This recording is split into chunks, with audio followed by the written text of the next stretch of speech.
শুভ সকাল আমার প্রিয় পরিবার, তোমরা সকলেই কেমন আছো? আশা করছি যে যেখান থেকেই আমার ব্লগটি দেখছো সকলেই ভালো আছো। তোমাদের আশীর্বাদ ও ভালোবাসার সাথে নিয়ে আজকের ব্লগটি শুরু করেছি। আজকে হলো সোমবার, এখন বাজে ঘড়ির কাঁটায় ঠিক সকাল 6টা মতো। ঘুমের থেকে উঠেই কাজকর্ম শুরু করে দিয়েছি। আর এই দেখো, আমি আমার এই মাটির ঘরেই কিন্তু নিজের শান্তি খুঁজে পাই, তাই শান্তির জায়গাটাকে সবার আগে একটু ভালো করে পরিষ্কার পরিচ্ছন্ন করে নিচ্ছি। যখন জানো তো মনের মধ্যে ভীষণ উথাল পাতাল করে, নিজের স্বপ্নগুলো নাড়া দেয় যে আমার লক্ষ্যে পৌঁছাতে পারছি না, তারপর নিজের চিন্তা ভাবনা অর্থহীন এই সমস্ত জিনিসগুলো যখন মাথায় আসে না, এক নিমিষের মধ্যেই মাথাটা শান্ত হয়ে যায় এই ঘরটির মধ্যে আসলে।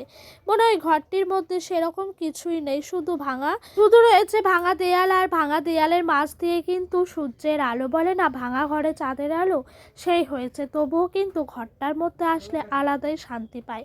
যাই হোক, তোমাদের সঙ্গে গল্প করতে করতে আমার ওই দিক দিয়ে কাজকর্মগুলো হয়ে গেল। ওই দেখো, ঘরটা ঝাঁপ দিয়ে দিলাম, তারপরে এই যে তোমার ঘরের রান্নাঘরে যে পর্দাটি ফেলা থাকে সেটিকে তুলে নিলাম। আর তুলসী মঞ্চটা এখন একটু নিচটা ভালো করে ল্যাপা পোছা করে নিচ্ছি। আর আজকে যেন অনেকটাই সকাল সকাল উঠেছি, বাড়িতে শাশুড়ি মা শ্বশুরমশাই কেউ নেই, সেই কারণে আরও সকাল সকাল উঠে কাজকর্মগুলো সেরে নিচ্ছি। মাথার মধ্যে শুধু একটাই চিন্তা ঘোরাফেরা করছে যে ডোডোর বাবা কাজে যাওয়ার আগে আমি সমস্ত কাজকর্ম যেন গুছিয়ে করে নিতে পারি পরিপাটি করে। তাই দেখো, এই কাজকর্মগুলো একটু তাড়াতাড়ি করে সেরে নেওয়ার চেষ্টা করছি। আর তোমাদের সঙ্গে গল্প করতে করতে আমার কিন্তু এই দিক দিয়ে দেখো তুলসী মঞ্চটা সুন্দর করে ল্যাপা পোছা করা হয়ে গেল। তারপরে এই দেখো, এই দিককার উঠানটাও কিন্তু ঝাঁট দিতে চলে এসেছি।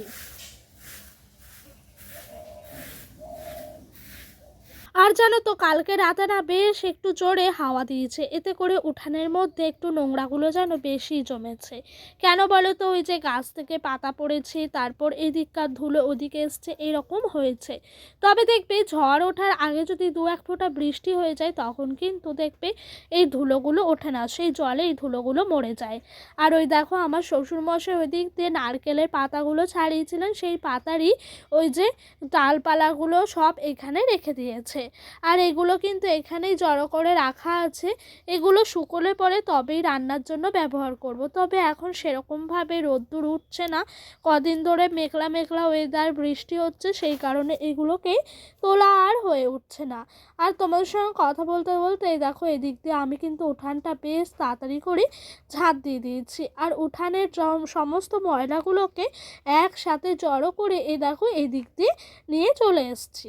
আর এইদিকে এই পরে ঝাঁট দেবো, তখন কিন্তু এই ময়লাগুলো নিয়েই রেখে দেবো জড়ো করে। আর এই দেখো, তোমাদের সঙ্গে গল্প করতে করতে আমার কিন্তু বাসন কোসনও মাজা হয়ে গেল। এখন বাসন কোসনগুলো ঘরে নিয়ে যাচ্ছি উপুর করব বলে। আর জানো তো, বাড়িতে একা একা আছি, ছেলেকে নিয়ে কাজ করছি, ওর সাথে বক বক করতে করতেই আমি কিন্তু কাজকর্মগুলো করছি। ডোডোর বাবা অনেকটা রাতেই বাড়িতে কাজ করছিল কালকে, তো ঘুমোতে ঘুমোতে ওর বলে 2টো অবধি কাজ করেছে, তারপরে ঘুমিয়েছে। তার জন্য ও সকালবেলা আজকে আর উঠতে পারেনি, অনেকটা বেলা করেই উঠছিল। আর ডোডোকে দেখা মানে এই কোথায় গেল কি করছে এগুলোই, ওকে তো আর সেই ছোট নেই যে কোলে নিয়ে বসে থাকতে হবে, এখন যথেষ্ট বড় হয়েছে, খেলাধুলাও করে। তাই জানো তো, আমার কাজ করতে কোনো অসুবিধা হয় না বাড়িতে কেউ না থাকলে। ওই দিক দিয়ে দেখতেই পেলে রান্নাঘর থেকে কিছু পাতার বস্তা আর কিছু তোমার খোলা বস্তাগুলো রেখে দিলাম। কেন জানো তো, কালকে বিকেলে বললাম না ঝড় উঠেছিল, সেই কারণে এই পাতা টাতাগুলো আমি আগের থাকতে রান্নাঘরে ঢুকিয়ে রেখেছিলাম। কারণ কি বলতো, এই পাতাগুলোকে আগে থাকতে আমি যদি রান্নাঘরে না রাখতাম, তাহলে আর রান্নার জন্য ব্যবহার করতে পারতাম না, বৃষ্টির জলে এই সমস্ত পাতাগুলোই কিন্তু ভিজে যেত। আর এই দেখো, এই দিক দিয়ে বেশ কিছু জামা কাপড় কাচাকুচি করেছি। আর আজকে জানো তো, আমার আঙুলটার মধ্যে কি হয়েছে জানি না, ভীষণ ব্যথা করছে, এত ব্যথা করছে, কাচাকুচি করতে গেলে বিশেষ করে পারছি না, জ্বলে পুড়ে যাচ্ছে, সার্ফের জল লাগছে, এটা ওটা লাগছে। তবে কি বলো তো, এখন জানো তো সেই ছোটোবেলার কথা ভীষণ মনে পড়ে। মেয়েবেলায় যখন কষ্ট পেতাম একটুখানি ছল ছল করে কাঁদতাম আর সারা বাড়ির লোককে সকলকে দেখাতাম দেখো আমার হয়েছে। তবে সেই ব্যথাটুকুও আছে, চোখ দিয়ে জলও বেরোচ্ছে, কিন্তু কাউকে দেখানোর নেই, কেউ আমার কষ্ট বোঝার মতো নয়। এটাই মেয়েদের মেয়েবেলা আর বিয়েবেলার একটা পার্থক্য। শ্বশুরবাড়ির লোক কখনোই বোঝার চেষ্টা করবে না যে একটা মেয়ের কষ্ট হচ্ছে, ব্যথা পাচ্ছে। শ্বশুরবাড়ির লোক সবসময় ভাবে যে ও বাহানা করে এই সমস্ত জিনিসগুলো করছে কাজের জন্য। দেখো আমাদের এই দিকের গাছটিতে কতগুলো কাঁঠাল ধরেছে। আর জানো আমার যখন বিয়ে হয় সেই বছর প্রথম কাঁঠাল এই গাছটিতে দুটো হয়। তবে প্রত্যেক বছরই দুটো একটা করে হচ্ছিল বটে, তবে এবার দেখছি বেশ কাঁঠাল ধরেছে। এই দেখো এই জায়গাটির এই বড় কাঁঠালটি দেখতে পাচ্ছ, এখান থেকে শুরু করে পুরো মগডাল অবধি কাঁঠাল ধরেছে। আর এই গাছের কাঁঠালটিও না ভীষণ সুন্দর, দেখো দেখে কত সুন্দর লাগছে তাই না বলো। আমার মনে হচ্ছে এই যে এই নিচে সবচাইতে বড় কাঁঠালটি আছে এটিকে পেড়ে আমি রান্না করি। তবে জানো তো পারা যাবে না, কারণ এই গাছের কাঁঠালগুলো রাখবে বলেছেন বাড়ির সকলেই। তো তোমাদের সঙ্গে কথা বলতে বলতে ওই দিক দিয়ে আমার বাসি কাজকর্ম শেষ হয়ে গেছে। বাড়িতে শাশুড়ি মা শ্বশুরমশাই নেই আবারও বলছি, তাই এইখানে আমি 1 কাপ মতো চা বসিয়ে দিয়েছি আমিই খাবো বলে। ডোডোর বাবা খায় না, তবে জানো তো এখন মনে হচ্ছে চায়ের নেশাটা বড্ড ধরেছে। কেন বলো তো, এই চা না খেলে মনে হচ্ছে যেন কেমন লাগছে। সকালবেলা ঘুম থেকে উঠে কাজকর্ম করেই ভাত খেয়ে নেবো, একটু চা খেলে ভীষণ ভাল লাগতো, তাই আর কি চাটা বসিয়ে দিলাম। এখন বাজে বেলা 8টা মতো, আমার এদিকে চা করা হয়ে গেছে। চা একবার ভেবেছিলাম করবো না, আবার একবার ভাবছি না চা করি। জানো তো চা খেতে খেতে এখন অভ্যাসে পরিণত হয়ে গেছে, না খেলেও কেমন করছে একটা। তো সেই জন্য আমার একার জন্যই চাটা করা হলো, ডোডোর বাবা খায় না চা। আর তোমরা তো জানোই কালকে আমি বলেছি যে শ্বশুরমশাই শাশুড়ি মা বাড়িতে নেই, ওনারা গেছেন একটু বেড়াতে। তো এই যে চাটা ঢেলে নিই। আর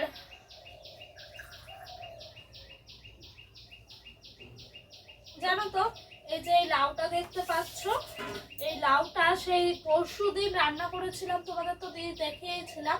তো সেই দিন করেছিলাম তোমার শুধু কলাইয়ের ডালের বড়ি দিয়ে, আর লাউটা কেমন অবস্থা হয়ে গেছে, পচেই যাচ্ছে। তাই আজকে ভাবলাম এই লাউটাকে তোমার একটুখানি দিয়ে করব, মুগের ডাল দিয়ে ঘন্ট করব। তো সেই জন্য চাটা খাবো, খেয়ে এখন লাউটা নিয়ে কাটতে বসবো, তারপরে ওইদিকে যাবো উনানে রান্না বসাবো। তো এখন তো আমি লাউটা কাটতে বসেই পড়েছি। আজকে সেরকমভাবে সবজিপাতি কিছুই ঘরে ছিল না, শুধুমাত্র এই লাউটা আর কয়েকটা ডাঁটাই পড়েছিল। তবে আজকে সকাল থেকে রান্নার তোড়জোড়টা একটু রয়েছে বটে, তাড়াতাড়ি করে নেব, যেহেতু বাড়িতে কেউ নেই তার জন্য। তবে জানো তো ডোডো খুব একটা এখন জ্বালাচ্ছে না, ভীষণ খেলা করছে, ওর মনের মতো ও থাকছে। আর এরই মধ্যে ডোডোর বাবা একটু দোকানে গেল, কারণ কি বলো তো, ওই যে ডোডোর জন্য কিন্তু একটু ম্যাগি নিয়ে আসবে। ও সকাল থেকেই বায়না ধরেছে ম্যাগি খাবো, ম্যাগি ছাড়া কিছু খাবে না, তাই ওর জন্য ওর বাবা গেল দোকানে ম্যাগি আনতে। এদিক দিয়ে আমি লাউটা কাটবো, কাটার পর ওই দেখো চায়ের কাপটা পাশেই রেখে দিয়েছি, দুটো বিস্কুট খেয়েছি। হরলিক্স বিস্কুট নিয়ে এসে ডোডোর বাবা, এখন হরলিক্স বিস্কুটটা খেতে ভীষণ ভাল লাগছে জানো।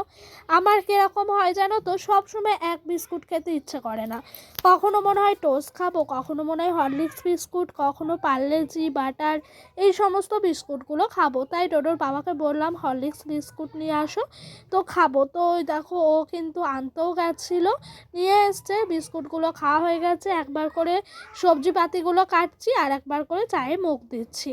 আর ওই দিক দিয়ে আমার কিন্তু সমস্ত সবজিপাতি কাটা হয়ে গেছে, রান্না বসিয়েছি। আর আজকে এত গরম পড়েছে, বাপরে বাপ, এত গরম বলে বোঝানোর মতো নয়। তবে যেন কাল রাত থেকেই, মানে রবিবারের রাত থেকে মনটা হালকা একটু খারাপ আছে, কারণ তোমরা সকলেই জানো রাহুল নায়ক মারা গেছেন। আর ওনার এরকমভাবে মৃত্যুটাই সত্যি কথা বলতে আমার ভীষণ খারাপ লেগেছে। ওনার ওই যে বইটা দেখেছিলাম চিরদিনই তুমি যে আমার, পল্লবী বুকে লিখে ঘুরে বেড়াচ্ছিল, ওই পাগলের সিনটার কথা বারবার মাথায় মনে পড়ছে। ওই বইটা থেকে আমি ওনাকে ভালো করে চিনি, তখন অনেকটাই ছোট ছিলাম। তো সেই কথাগুলোই ভাবছি আর আজকে কিন্তু কাজগুলো করছি।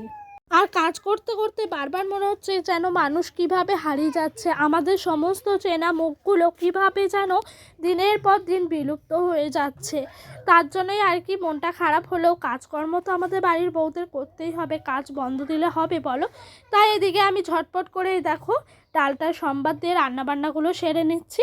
আর আজকে রাতে রয়েছে আমাদের এক ভাইপোর জন্মদিন। তো এই দেখো এদিকে বক্স বাজছে, ডোডো আর সোহিনীর কি নাচ, তোমাদের যদি আমি মিউজিকটা দিতে পারতাম তাহলে প্রচুর এনজয় করতে পারতে। এই সোহিনী ভীষণ নাচতে জানে জানো, কি সুন্দর করে গানের তালে তালে নাচে। আমার তো নাচগুলো দেখতে ভারী ভাল লাগে। তবে এটাও রয়ে গেল একটা স্মৃতির পাতায় বলো আবদ্ধ হয়ে। ডোডোও কিন্তু কম যাচ্ছে না, দুজনের নাচ বেশ চলছে জোরদার। তারপরে ডোডোকে আমি স্নান করাবো বলে ঠিক করেছি, তো ঘরে নিয়ে গিয়ে স্নান করিয়ে খাইয়ে ঘুম পাড়িয়ে দিয়েছি। আর এই দেখো এদিক দিয়ে আমি কিন্তু খেতে বসে পড়েছি। মুগের ডাল দিয়ে লাউ দিয়ে ঘন্ট করেছি, সর্ষে পোস্ত দিয়ে সজনে ডাঁটা আলুর তরকারি করেছি। আর বসেই ছিলাম, তারপর কণিকা আসলো অনেকগুলো বেলুন নিয়ে ফোলানোর জন্য। তবে অনেক কটা বেলুন ফুলিয়েও ঘরে নিয়েও গেছে, আর কয়েকটা বেলুন রয়েছে ফোলানোর বাকি। এই দেখো এই গামলাটি আমরা দিচ্ছি রাহুলকে উপহার হিসাবে। তবে জানো তো ওইদিকে বেলুনগুলো সব ফেটে যাচ্ছে, কেন কে জানে। আর এই যে এই কেকটি হলো রাহুলের বার্থডে কেক, ওর 11 বছর পূর্ণ হয়ে 12ই পড়লো। ডোডো সোহিনী সবার মধ্যে বেশ আনন্দ কাজ করছে। ডোডো আর সোহিনী কেমন দেখো রাহুলের মাঝখানে গিয়ে দাঁড়িয়েছে, তার পাশে রয়েছে কণিকা। আর এই যে মেয়েগুলোকে দেখতে পাচ্ছ এগুলো কিন্তু আমাদের পাড়ারই সব বাচ্চা আছে, তো ওরা ভীষণভাবে আনন্দ করছে। আর এই দেখো এদিকে কেক কাটতে কাটতে এই যে এইগুলো দিচ্ছিল সেটা ছিল, তো এটাকে কি বলে নামটা আমি এখন ভুলে গেছি, জানি না ঠিক করে। ডোডো কিন্তু ভীষণ এনজয় করছে, ওর মুখটা দেখো দেখেই বোঝা যাচ্ছে। তো বন্ধুরা চলো আজকের মতো ভিডিওটা কিন্তু এই পর্যন্তই রাখছি, আমি এখানেই বিদায় নিচ্ছি। তোমরা সকলেই ভালো থাকবে, সুস্থ থাকবে, নিজেদের শরীরের খেয়াল রাখবে। আবারও দেখা হবে নতুন একটা ভিডিওর সাথে, নতুন একটা দিনের সাথে। বাই।